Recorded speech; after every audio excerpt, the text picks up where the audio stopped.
Good morning students, I welcome you all to chemistry class. Last class we saw about the introduction of lesson 3, that is metals and non-metal. Now in today's class we are going to see the physical properties of metals and non-metal. So how physically they are similar and dissimilar. So here are the differences. So first we will see about metals and then we will see about non-metals. So already we know all these characteristics, that is first one is malleable. Metals are malleable in nature and non-metals are non-malleable in nature. The meaning of malleable is the metals can be hammered or beaten into thin sheets.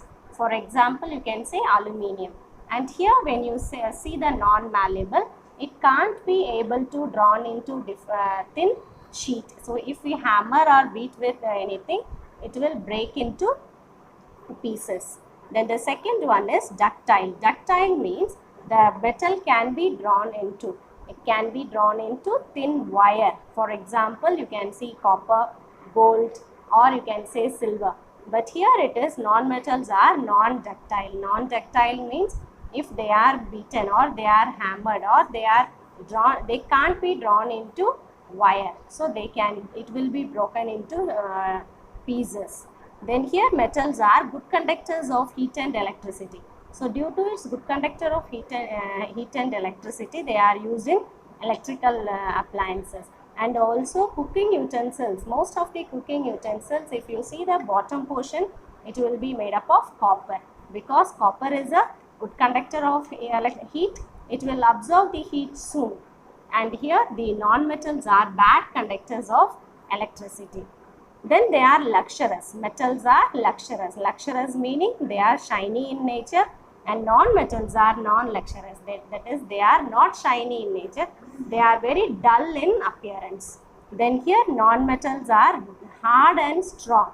So when you see the metals like aluminium, copper, gold, silver, so all these metals are strong and hard in nature. So, but when you see the non-metals like carbon, sulfur, phosphorus, all these things are very soft and they are not strong in nature. They can be easily cut with knife. But when you see the metals, they can't be cut with knife. Then most of the metals are solid at room temperature. They exist only in the solid state. But here non-metals may exist in solid, liquid or gaseous state. So example for solid is, you can say sulfur, phosphorus, carbon, etc. And here liquid form of non-metal, you can see the bromine. Then gaseous form of non-metal, as we all know, the important one is oxygen. Without oxygen, the life can't exist in earth. And also nitrogen and also some other gases, you can say it in non-metal. Then here metals are having high melting point. So when you take iron and melt, it will melt above 1535 degrees Celsius only. So if you take the metal and start heating, the temperature will be very high. So it has high melting point, and also the metals have high boiling point. But when you see for non-metals like sulfur, its melting point is very low, that is 115 degrees Celsius, and its boiling point is also very low. So students, I hope that you understand up to this. So the main one is the metals have high melting and boiling point. The non-metals have low melting and boiling point. The next point is, here we can see the high density. Metals are with high density. So when you see the particles are combined with each other in a closed manner. So the particles are packed in a closed manner. So its density is also very high. When you see the density of iron, it seems to be 7.8 gram per centimeter cube.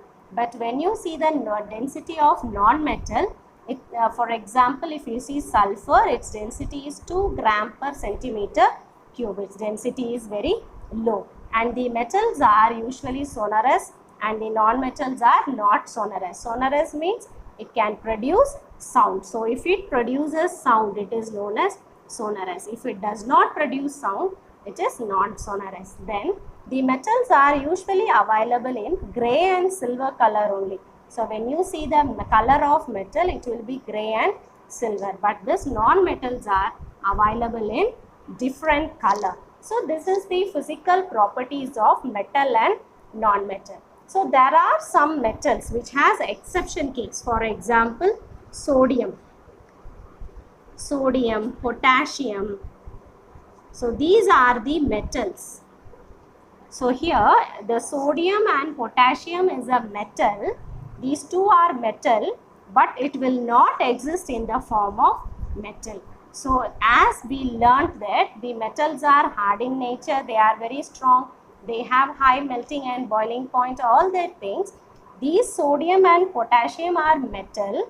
They are in the list of metal, even they don't have the characteristics or the physical properties of metal. They are exception case in metal. So these solid and potassium they are very soft in nature. They can be cut with knife. They have low melting and boiling point. They are non-malleable, non-ductile, non-sonorous.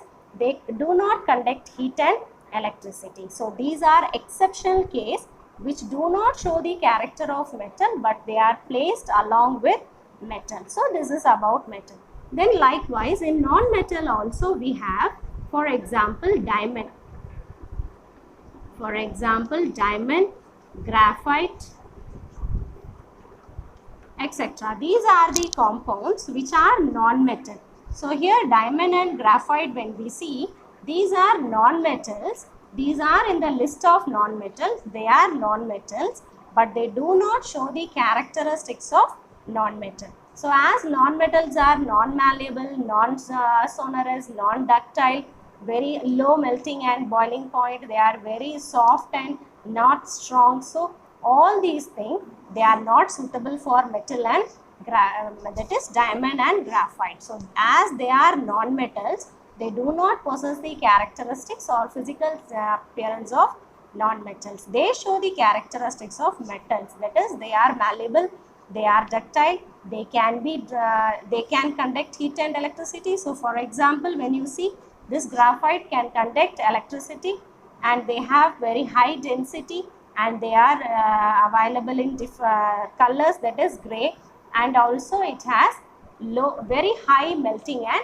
boiling point. So these two are exceptional non-metals which are found in non-metal, which do not show the characteristics or physical appearance of metal.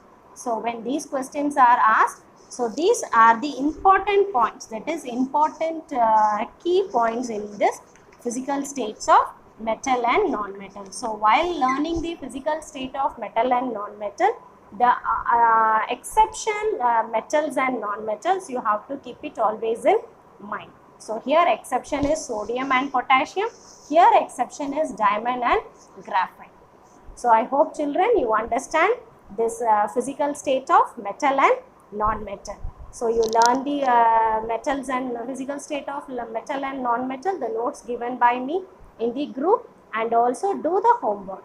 So children, those who didn't complete the homework for the last time, everyone should write the homework for the next what I give to you. Thank you.